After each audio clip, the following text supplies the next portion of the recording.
From the New York Times, it's The Headlines. I'm Tracy Mumford.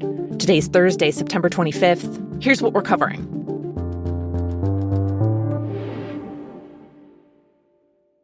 I can confirm at this time that the FBI is investigating this incident as an act of targeted violence. It is unfortunately just the most recent example we've seen of targeted violence. In Dallas, Texas, authorities say a sniper perched up on a rooftop fired at an Immigration and Customs Enforcement field office yesterday, hitting 3 detainees who were inside a transport van. 1 was killed, 2 others were critically injured. People who were waiting nearby for their relatives who had immigration appointments at the office told The Times they scrambled to take cover, saying, quote, "It was one shot after another, after another, after another." The shooter then killed himself. He's been identified as 29-year-old Joshua Yan. What I can also share with you is that early evidence that we've seen from rounds that were found near the suspected shooter contain messages that are anti-ICE in nature. On social media, FBI Director Kash Patel posted a picture showing what he said was ammunition from the scene. One of the bullets had the phrase anti-ICE scrawled on it. The Times has not independently verified that detail. Yan grew up in a suburb north of Dallas and lived with his parents as recently as a few months ago, according to public records. On his social media accounts, he talked a lot about video games, cars, South Park, and marijuana, but showed little obvious interest in politics, based on what's been uncovered so far. Still, the Trump administration and Republican lawmakers quickly condemned the shooting as politically motivated. You know, we've always been operating lately with the increased rhetoric in the assault on ICE officers, a higher threat posture, if you will. They blamed what they called a surge in negative coverage of ICE operations amid President Trump's aggressive immigration crackdown. And they pointed to 2 other attacks on ICE and Border Patrol facilities in Texas this summer. We're being compared to the Gestapo, to the Nazis, and that's just not true. And it's dangerous rhetoric that puts us in situations like this. To every politician who is using rhetoric, demonizing ICE and demonizing CBP, stop. Trump himself quickly labeled the shooting as continuing violence from radical left terrorists and linked it to the assassination of Charlie Kirk. Vice President J.D. Vance echoed that. I think we all need to tone down the temperature a little bit. I think in particular, my Democratic colleagues need to ask some very hard questions about why it is that folks from their side of the political aisle seem to be engaged in these politically motivated attacks. And I think it's important for them to look in the mirror and say, wait a minute. In the weeks since Kirk's assassination, the Trump administration has spread baseless claims that there's a coordinated left-wing network carrying out political violence.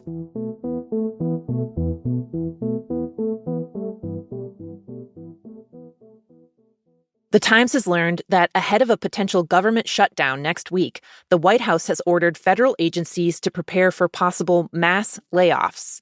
In a memo, the administration told agency leaders to focus on eliminating positions that are, quote, not consistent with the president's political agenda, and said, "We remain hopeful that Democrats in Congress will not trigger a shutdown, and the steps outlined above will not be necessary." It's effectively an ultimatum to Democratic lawmakers. Go along with Republican efforts to pass a temporary funding bill or risk another round of mass firings of government workers. To avert a shutdown, the 2 sides will need to reach an agreement by Tuesday. But tensions have been flaring, with Democrats trying to get concessions on health care funding, among other things. Senate Minority Leader Chuck Schumer quickly hit back against the administration's order, saying it was an attempt at intimidation.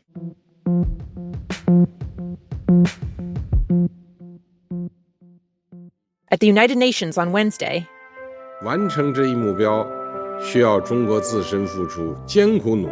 Chinese President Xi Jinping spoke to the General Assembly in a video message and announced a detailed target for reducing greenhouse gas emissions, the first time China has ever made that kind of pledge.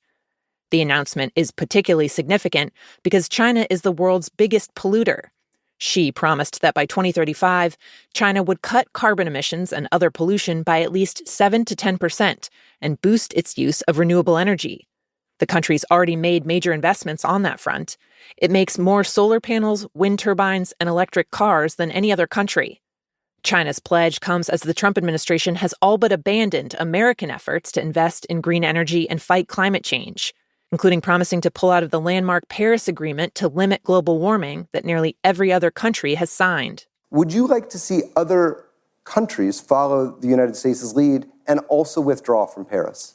Oh, that's their choice, but absolutely, absolutely. Yesterday, Energy Secretary Chris Wright told my colleague David Gellis that he wants the world to follow the U.S.'s lead, downplaying the climate crisis and saying that the rush to renewable energy was putting countries' economies at risk.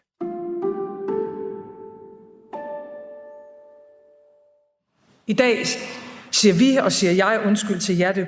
Prime Minister of Denmark made a visit to the capital of Greenland yesterday to apologize in person for a brutal chapter in Greenlandic history when Danish doctors forced birth control on a whole generation of indigenous women and girls. Greenland is a semi-autonomous territory of Denmark. And starting in the 1960s, the Danish government ran a campaign to control population growth there. Doctors invited patients in for checkups and implanted IUDs in patients as young as 12.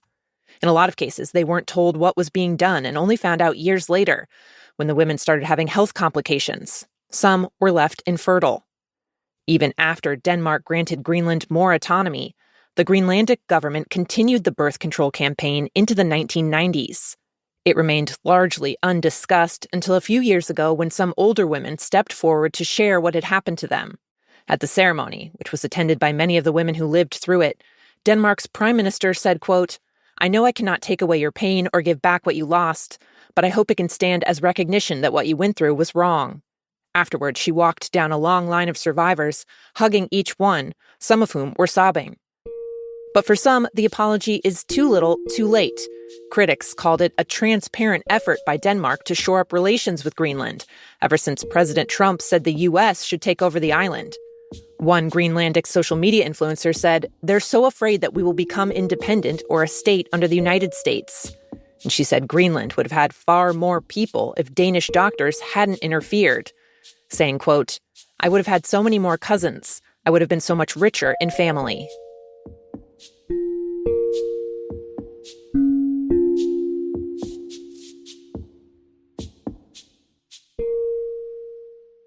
And finally, the numbers are in, and Jimmy Kimmel's return to the air scored big ratings. His episode Tuesday night averaged 6.2 million viewers, according to preliminary figures from Nielsen. That's nearly 4 times his usual audience, even though 20% of ABC affiliates didn't air the episode.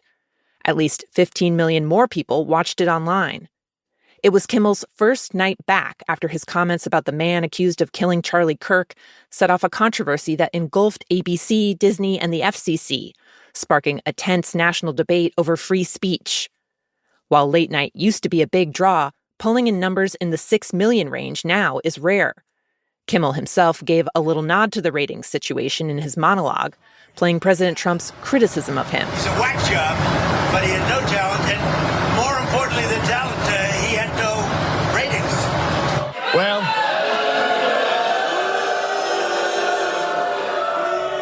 I do tonight.